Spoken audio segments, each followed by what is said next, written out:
자, 취득의 정의, 취득의 구분. 자, 취득세를 어떤 취득에 대하여 과세하는가? 취득세가 과세된 취득의 형태를 이야기를 합니다. 오른쪽 페이지에 그림을 보면 나오죠. 취득은 크게 두 가지 나누어서 사시상의 취득,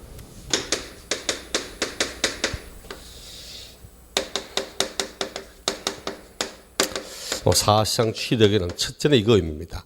등기 등록을 이행하지 않아도 실제로 취득했다면 취득세 납부할 의무가 있다고 하는 실질과세. 또 사시상 뭘 취득하는가? 법에서 정하고 있는 과세 대상, 이런 대상의 소유권을 취득을 하는 겁니다. 우리 아마 과세 대상 열거주의라고 이야기를 합니다. 우리가 배우는 조세는 모두 열거주의 과세. 열거주의 과세는 법에 열거된 것에 한해서만 과세하겠다. 이렇게 열거주의 과세. 내가 뭐 책 샀다고 취득세 내고 이런 건 없잖아, 그렇죠? 자전거 샀다고 취득세 내고 이런 건 없습니다. 법에 열거된 것에 한해서만 과세하고 있습니다. 이를 열거주의 과세라고. 열거주의 과세의 반대는 포괄주의 과세. 포괄주의는 모든 것에 대하여 다 과세하겠다. 이걸 포괄주의 과세라고 합니다. 조세 가운데서 어떤 세금이 포괄주의 과세를 사용할까? 어떤 세금이? 대표로 상속세 같은 경우, 증여세 같은 경우는 포괄주의입니다. 이러한 것을 상수받으면 상수세 받겠다. 이게 아니고 상수세는 재산적 가치를 지니고 있는 모든 물건과 권리, 이렇게 하네. 재산적 가치를 지니고 있다면 이게 물건이든 권리든 일체 모두 과세한다. 이렇게 하는 것을 포괄주의 과세라고 합니다. 시험에 나오는 조세는 모두 열거주의 과세입니다. 우리 법에 이런 걸 가지고 재산세 받는다. 이런 걸 팔면 양도세 받는다. 딱 대상이 정해져 있습니다. 사실상 소유권을 취득할 때 내는 세금이라고. 소유권 어떻게 취득하죠? 소유권 취득을 어떻게 한다? 소유권 취득할 때 원시 취득할 수도 있고 승계 취득할 수도 있지. 원시 취득할 수도 있고 승계 취득할 수도 있습니다. 원시 취득이 뭐다? 원시 취득은 쉽게 말해 전 소유자가 없이 최초의 소유권이 되는 것을 원시 취득이라고 합니다. 건축물을 신축했다. 아니면 공유수면을 매립 간척하였다. 이게 원시 취득입니다. 전 소유자가 없이 내가 최초의 소유권자가 되는 거야. 등기할 때 무슨 등기한다? 그렇죠. 소유권 보존 등기하는 겁니다. 반드시 전 소유권자가 없이도 설사 전 소유권자가 있다고 해도 그 사람과 아무 관계없이 내 권리가 발생하는 것도 원시 취득이라고 봅니다. 수업 마치고 나가다 보니까 볼펜 하나 떨어져 있네. 볼펜이 떨어져 있어. 뭐 하죠? 주워. 그 다음에 뭐 합니까? 그 다음에는 또 괜히 또 뭐 주인 찾아준다 이딴 말 하지 말고 그 다음 in my pocket. 그렇죠. in my pocket. 아니지. 하기 전에 반드시 보는 게 있어. 나오는 거 안 나오는 거. 쭉 해보고 나오잖아. 나온데 왜 버렸을까? 버린 거 아닙니다. 잃어버린 거지. 무주물의 선점, 주인 없는 물건의 선점이야. 이런 것도 원취득입니다. 민법상 시효취득도 원취득으로 봅니다. 점유를 하여서 20년 동안 아무런 방해도 받지 않고 내가 이 권리를 행사하고 있다면 그 시효가 만료가 되면 내 권리를 취득할 수도 있습니다. 이 시효취득도 원취득으로 봅니다. 이런 것처럼 또 기본은 시험에 낼 때는 원시 취득할 때는 건축물의 신축과 재축, 공유수면의 매립, 간척, 민법상 시효 취득, 원시 취득, 승계 취득은 전 소유자로부터 내 권리가 승계되어서 취득하는 거지. 소유권 이전 등기합니다. 이전 등기. 그런데 승계할 때는 내가 일정한 대가를 주고 승계할 수도 있고 아무런 대가를 주지 않고 승계할 수도 있지. 유상취득, 금전을 주되 유상적 대가 금전일 때는 매매, 금전이 아닌 대가일 때는 교환. 이렇게 매매, 교환, 현물 출자 등의 유상취득과 상속, 증여, 기부 등의 무상취득. 그럼 내가 상속받았다. 취득세 낸다 안 낸다? 상속받았다. 취득세 낸다 안 낸다? 냅니다. 아니 상속세 내지 않냐고? 상속받으면 상속세도 내지만 취득세도 내야 됩니다. 증여받으면 증여세도 내지만 취득세 냅니다. 법인하면 법인세도 내고 취득세 내야 됩니다. 취득세는 원시 취득이든 승계 취득이든 무상 취득이든 유상 취득이든 일체 모든 취득에 대하여 다 과세하도록 하고 있습니다. 그 시험 문제를 낼 때는 지금까지 기출된 건 앞에 듯이 소유권 대신 뭐 임차권 이런 거 집어넣은 적이 있고, 또 과거에 상속받아서 부동산을 취득하면 상속세가 부과되므로 취득세는 부과되지 않는다. 틀렸다. 정답. 이렇게 된 적도 있고, 부동산을 교환에 의하여 취득하면 취득세 내지 않는다. 틀렸다. 정답. 부동산을 교환했다고 취득세 내지 않는다. 그런 세상을 우리는 유토피아라고 이야기를 합니다. 그런 거 없어. 여러분이 아셔야 되는 것은 취득세는 원시든 승계든 유상이든 무상이든 일체 모든 취득을 다 과세하고 있다는 사실. 이거 알아야 됩니다. 그 다음 취득의 의제. 얘는 방금 했던 그렇게 말고 실제 시험에 세부적인 문제를 출제하는 것은 이겁니다. 취득의 의제. 간주 취득. 의지한다. 간주한다. 순수 우리말로 하면 본다라는 뜻입니다. 본다. 이런 것도 취득으로 보아 취득세를 부과하겠다는 뜻입니다. 이는 소유권의 새로운 취득은 아닙니다. 소유권의 새로운 취득은 아니야. 그런데 왜 취득세 받냐고? 이미 기존에 가지고 있는 물건인데 일정한 변경을 통하여 가치가 증가되면 증가한 만큼도 새로운 취득을 보겠다는 뜻입니다. 3층짜리 건물 가지고 있다가 증축해가지고 5층짜리 만들었다? 그럼 증가한 2층은 새로 취득한 건 맞잖아. 건물 소유권 취득은 아니거든. 하지만 이런 것도 취득으로 봅니다. 그 취득의 의제, 간주 취득, 대표적으로 토지의 지목 변경. 우리 지목이 몇 가지가 있죠. 법이 정하는 지적법상 지목 28가지 지목이 있습니다. 그 지목을 변경하여서 가액이 증가합니다. 가액이 증가했다. 증가하면 증가한 만큼을 새로운 취득으로 보아 과세합니다. 거의 이것도 상식적인 부분이야. 예를 들어서 밭을 가지고 있다. 똑같은 위치가 있다면, 똑같은 위치에 있다면 밭이 비쌉니까? 논이 비쌉니까? 똑같은 위치에 있다. 밭이 비싸요? 논이 비싸요? 응? 논? 손 들어봅시다. 논. 밭. 거의 손 안 드네, 그러면. 나머지는 뭔데? 논이 비싸다? 이런 분은 우리 할아버지하고 같은 연대라고 하시면 돼. 옛날에는 주식이 쌀이었기 때문에 사실 논이 비쌌어요. 근데 지금은 밭이 비쌉니다. 왜? 논이 농지가 아닌 다른 용도로 지목이 바뀔 확률은 진짜 힘듭니다. 근데 밭이 다른 용도로 바뀔 확률은 훨씬 쉬워. 논은 쓸 수 있는 용도가 오직 벼농사밖에 없습니다. 밭은 다양한 작물을 생산할 수 있잖아. 토지는 자유스러워지면 자유스러워질수록 토지의 사용 용도가 다양해지면 다양해질수록 토지의 가치는 상승을 하는 겁니다. 그럼 나는 밭을 가지고 있다. 밭일 때 이 토지가 1억이었는데 이 토지가 건축 가능한 토지 대로 바뀌었다. 대지로. 이렇게 바뀌면서 밭일 때 1억이었는데 대가 되니까 3억이 되었다. 3억을 새로 취득하는 건 아니잖아. 그렇죠? 1억짜리 밭이 3억 되면 증가한 2억만큼을 새로운 취득으로 보아 취득세를 부과합니다. 얘들은 단골 지문입니다. 토지의 지목을 사실상 변경하여 가액이 증가하면 이를 취득으로 보아 과세한다. 단골로 나온 지문입니다. 물론 단 한 번도 정답으로 삼은 적은 없어. 다만 이런 것도 취득된다는 사실을 알고 있는지 이걸 묻는 겁니다. 대신 앞으로 토지의 지목 변경은 취득식이라든지 과세 표준이라든지 세율이라든지 다양하게 진짜 많이 사용합니다. 두 번째, 건축물의 개수등하는 건축물의 개수등하는 것.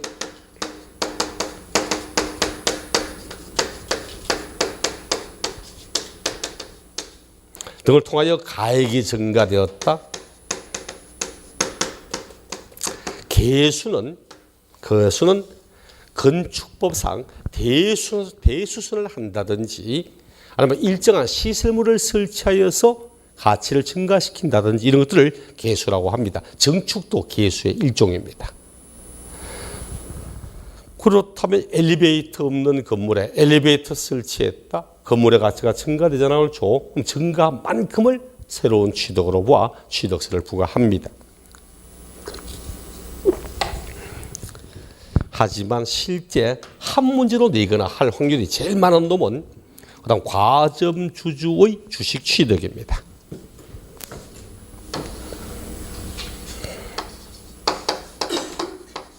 과점 주주의 주식 취득. 이런 건 한 문제로 내거나 아니면 과세 표준의 납세 의무자의 지문 한 개쯤 내거나 상당히 자주 나오는 부분들입니다.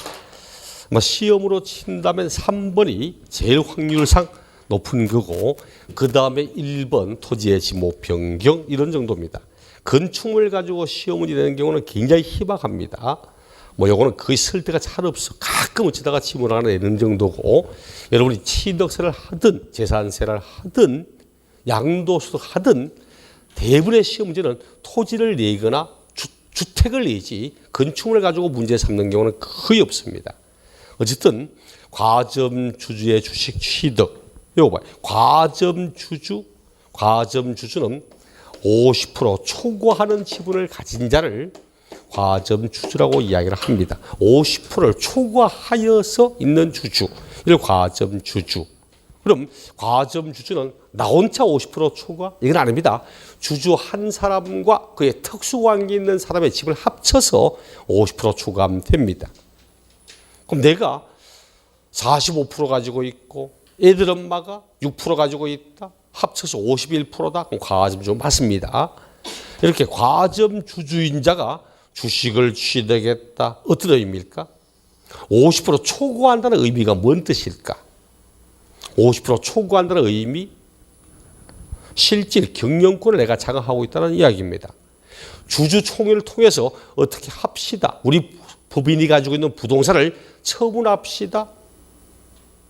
다른 사람들이 모두 반대하는데 내가 오케이 하는 순간 내 지분을 따라올 사람 아무도 없거든.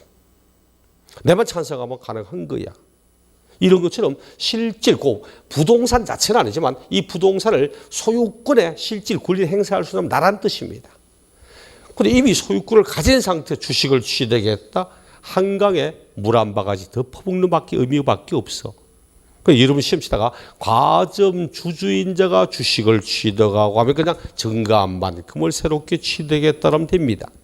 하지만 시험은 요까지만 만약 묻는다면 그냥 원칙이 증가한 가액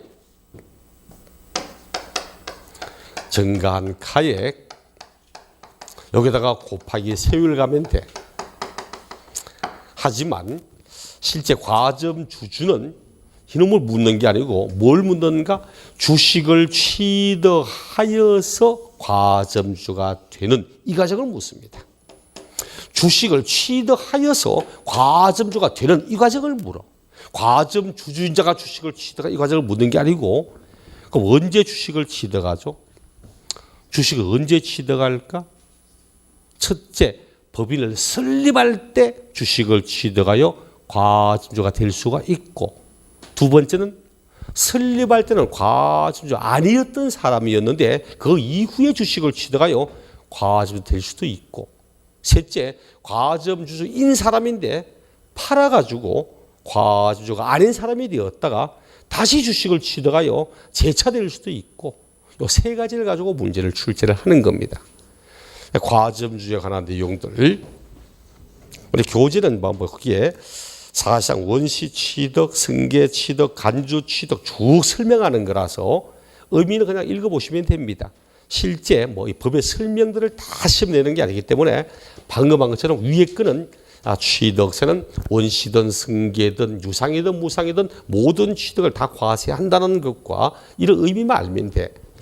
실제로 이제 과점 주제에 관한 내용 넘어가서 쭉 가니까 교재 498쪽에 과점 주주의 주식 취득 나오죠.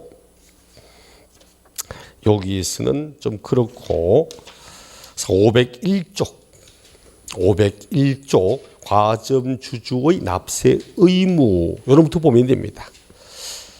비상장 법인을 전제로 해서 비상장 법인의 주식 또는 지분을 취득하여 과점주가 된 때는 과점주주가 당해 법인의 소유의 취득 대상 자산의 지분에 해당하는 가액을 취득한 걸로 간주하여 취득세 납세 의무자가 된다. 이건 의미 없어. 과로 법인 설립 시에 발행하는 주식 또는 지분을 취득하여 과점주가 된 경우는 제외한다. 자, 과점주 첫째, 법인 설립 당시, 또 중요합니다.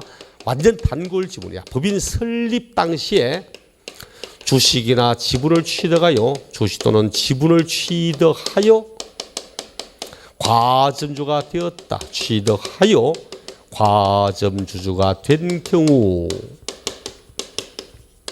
이 경우 과점주주는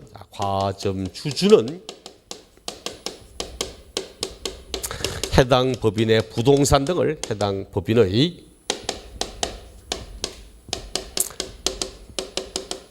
부동산 등을 취득한 걸로 보지 않습니다. 취득한 것으로 보지 않는다. 제외하거든. 원래 우리 법은 법인의 주식이나 지분을 취득하여 과점주가 되면 그 과점주주가 자기 비율만큼을 취득하는 걸로 본다고 말합니다. 하지만 단 설립할 때 과점주가 되는 경우, 설립 당시에 과점주주가 된 이 경우는 과점주주는 해당 법인의 부동산 등을 취득한 것으로 보지 않습니다. 취득한 것으로 보지 않는다고. 그럼 과점주 납세 의무 있다 없다? 없습니다. 과점주에 대해서 납세 의무가 없습니다. 이 지문은 진짜 단골 지문입니다. 다시 한 번 더 확인하기 위해서 498쪽 앞으로 한번 돌아가 볼게요. 498쪽 양가로 4번 과점주주의 주식 취득, 법인의 주식 또는 지분을 취득하여 과점주주 50% 초과하는 자, 과점주 됐을 때는 과점주주가 해당 법인의 부동산 등을 취득하는 걸로 봅니다. 원래 다만 법인의 설립 당시 발행하는 주식 또는 지분을 취득하여 과점주가 된 경우는 제외한다. 설립 당시 주식이나 지분을 취득하여 과점주가 되었을 때는 취득한 것으로 보지 않습니다. 그 다음 두 번째 502쪽 양가로 1번 최초로 과점주가 된 경우 법인의 과점주주 아닌 사람이 다른 주주나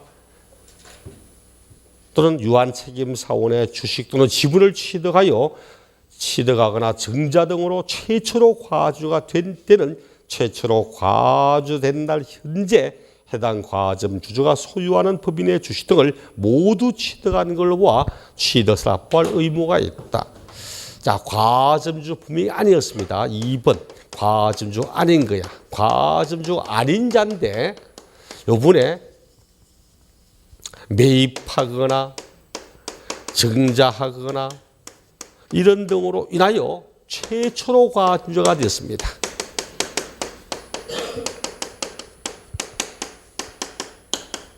이러면 어떡할까 하는 거지. 예를 들어서 40% 지분이었어. 40% 지분을 가지고 있었다. 이번에 이를 취득했습니다. 매입이나 증자 등으로 취득하여서 60%가 됐습니다. 얼마만큼을 취득했다? 얼마만큼 취득했다?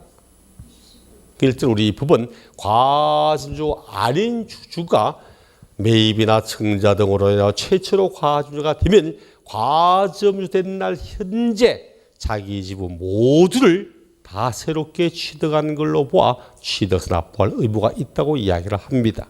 교재도 이렇게 되면 최초로 과주된 경우는 최초로 과주된 날 현재 그 주주가 소유한 주식을 모두 취득하는 걸로 보아 이렇게 하잖아. 이 경우는 60% 모두를 새로 취득하는 걸로 봅니다.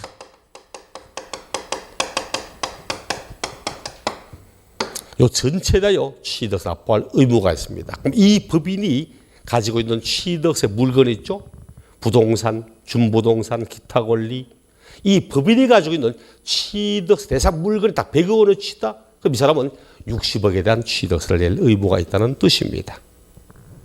그 다음 세 번째, 우리 교재로 양가로 3번. 자, 양가로 3번. 과점주였으나 주식 등의 양도, 해당 법인의 증자 등으로 일반 주주가 되었다가 해당 법인의 주식 등을 취득하여 다시 과점주가 되었을 때는 다시 과점주가 된 당시의 주식 등의 비율이 그 이전 과점주 당시의 주식 등의 비율보다 증가분만을 취득한 걸로 봐 취득세를 부과한다. 뭔 말이야 이거?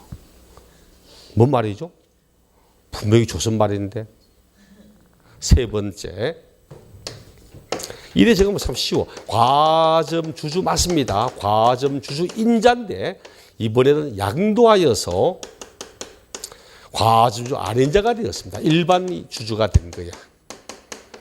다시 또 새롭게 취득을 하여 재차 과점 됐습니다. 재차. 다시 과주가 된 거야. 2번은 최초로 된 거잖아. 최초로 됐는데 이거는 과주였던 사람이 다시 과주가 새롭게 된 겁니다. 이걸 표현해서 60%였다. 양도하여서 30%가 되었다. 다시 새롭게 취득하여 55%가 되었다. 2번 70%가 되었다. 두 가지 나누어서 이 경우 얼마 취득했다? 이게 얼마 취득했다? 취득을 보지 않습니다. 새로 한번 읽어봐요. 안 가서 3번 두 번 줄에 다시 과주가 된 경우는 다시 과점주가 된 당시의 주식 등의 비율이 그 이전 과주 당시의 비율보다 증가했을 때만 증가분을 취득하는 걸로 봅니다. 다시 과주가 되면 7판 다시 과주가 되면 종전 과점 당시의 지분 비율 요 비율보다 증가하였을 때만 증가한 만큼을 취득하는 걸로 봅니다. 종전 지분이 60%잖아. 이건 종전 지분보다 증가한 게 없잖아. 이거 취득하는 걸 보지 않습니다. 하지만 이 경우는 종전 지분보다 증가했잖아. 증가하면 증가한 만큼 증가한 그 10%를 취득하는 걸로 합니다. 그리고 이제 1, 2, 3번 중간에 2번이 그야. 설립할 때 과점주가 되었던 최초로 되었던 다시 되었던 과점주가인 사람이 주식을 취득하면 그때부터는 증가한 만큼을 새로운 취득으로 본다. 이렇게 하는 겁니다. 나중에 5, 6월 가면 이보다 좀 더 복잡하게 할 겁니다. 이 경우도 또 달라지거든. 지금은 이렇게만 알아도 시험 문제 나오는 그냥 8, 90% 이상 문제 풀 수 있습니다. 아무것도 그렇죠. 1번은 시험 지문 굉장히 단걸 나온 지문이고 2번, 3번은 숫자를 내서 시험 문제 낸 경우도 종종 있습니다. 7, 8에 이래 적혀 있죠. 이게 다 기출 문제예요. 이 기출 문제입니다. 시험에 지분 나오면서 설립할 때 얼마였는데 전체 지분이 얼마인데 주주가 얼마 되었다. 이렇게 다시 증자를 통해서 얼마가 되었다. 그리고 요즘 문제에서 얼마 취득했냐. 정답 60% 이거였고 이것도 기출 문제였습니다. 60%였다가 30%였다가 70% 되었다. 이게 얼마를 취득했냐? 정답 10%. 이렇게는 기출 문제를 제가 지금 수치화시킨 거야. 얘들은 1, 2, 3번 과점 주제가 나는 것은 굉장히 중요한 내용들입니다. 물론 우리 교재는 이거 말고도 차량이나 선박의 종류 변경 이런 것도 있습니다. 하지만 걔는 크게 시험과 상관없으니까 시험에 나오는 취득의 의제는 토지의 지목 변경, 건축물의 개수, 과점 주주, 요거고 과점 주주를 내면 그게 딱 요 놈을 가지고 문제를 출제하거든. 요런 정도 쓰는 반드시 꼭 알아야 됩니다. 꼭 알아야 될 내용이었고 앞장 넘겨서 우리 498쪽 납세 의무자 나오죠. 납세 의무자. 납세 의무자까지는 뭐 할 수 없을 거고 납세 의무자를 하면 시간상 되게 많이 넘어갈 거고 취득세 납세 의무자 거기 뭐 1번 보니까 기본적으로 사실상 취득자 나오죠. 요거 이거야. 실질과세 등기 등록을 이행하지 않아도 실제로 취득했다면 납세 의무가 있다 그 뜻입니다. 부동산 등의 취득은 관계법에 따른 등기 등록을 하지 아니한 경우라도 실제로 취득하면 각각 취득하는 걸로 보아 해당 물건의 소유자 또는 양수인을 취득자로 한다. 다만 앞에 배웠던 거 차량 기계 장비 선박 주문을 받아 건조하는 선박은 승계 취득인 경우에 한해서만 과세한다고 됐죠. 원시 요 네 가지는 원시 취득은 과세하지 않고 승계 취득에 대하여 취득세를 부과한다 이런 뜻이었습니다. 요건 이제 기본적인 부분이고 보통 요거 말고 시험에 나오는 것은 499쪽에 1번 주택구주부 취득자 3번 주택조합의 조합원 7번 배우자 등으로부터의 취득 8번 부담부 증여 요놈 가지고 냅니다. 교재는 11가지가 나와 있지만 실제 1, 하나, 둘, 셋, 넷, 한 4가지 정도에서 거의 문제를 막 납세 분야 문제를 출제하면 거의 90% 이상은 요 4가지를 가지고 문제를 출제합니다. 나머지는요? 나머지는 크게 문제 없다고 보시면 돼. 나머지는 앞에 사시 등기 등록하지 않아도 취득 의무 있다는 걸 알고 있는가 하고 요거 과점 주제에 관련된 납세 의무가 어느 만큼 있는가 요걸 가지고 문제를 출제하는 부분들입니다. 다음 시간에 납세 의무자 499쪽 내용부터 볼 거고 옛날부터 이런 말이 있어. 뭐 시집 가는 날 등창 난다고. 등창은 등에 뭐 이런 겁니다. 누워있기 힘들고 이런 거. 제가 그래. 2020년 들어서 오늘 첫 수업인데 감기 몸살이 되게 심해가지고 괴롭더라고 사실은. 오늘 일찍 와가지고 밑에 3층에 내과 있기에 내가 주사 하나 맞고 올라와 있는데 그래도 첫날인데 그리고 수업을 내가 중개사 강의를 한 게 2회 시험 때 강의를 했습니다. 2회 시험 때부터 그러니까 중개사 강의만 30년씩 넘고 있는데 제일 힘든 날이 언제 첫날 수업이 제일 힘들어. 전부 사람도 낯설고 오늘 좀 그런데 뭐 1년 동안 열심히 하셔가지고 옛날에 중국의 모시가 이런 말 하더라고.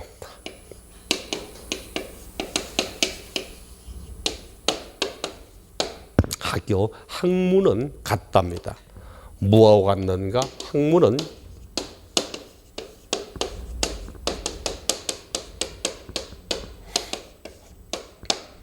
역수행주 강을 거슬러가는 배와 똑같다고. 강을 거슬러가는 배하고 똑같다고. 역수 강물을 거슬러가는 행주 배와 똑같다고. 어떻게 되죠? 내가 밑으로 쭉 가면 가만히 있어 쭉 내려가잖아. 근데 강을 거슬러 가야 되는 거야. 그럼 끊임없이 노를 저야 앞으로 가지. 딱 서 있는 순간 쫙 밀리잖아. 그래서 끊임없이 앞으로 부진 나가지 않는다면 적퇴 이게 물러가는 거라고. 물러서는 거라고 이야기를 합니다. 이런 것처럼 학문은 그래. 공부하는 게 아이고 오늘 뭐 놀았으니까 그래 가만히 있었으니까 정치되는 게 아니고 가만히 서 있으면 다시 뒤로 물려가는 겁니다. 자전거 타는 거 똑같습니다. 계속 페달을 밟아서 앞으로 가야만 사는 거지 딱 서는 순간 자빠지는 겁니다. 하루라도 공부하지 않고 그럼 한 걸음 뒤로 물러갑니다. 옛날부터 내가 하루를 쉬면은 내가 알고 열흘을 놀면은 다른 사람이 알고 100일을 놀면 모든 사람이 다 한다고 이야기를 합니다.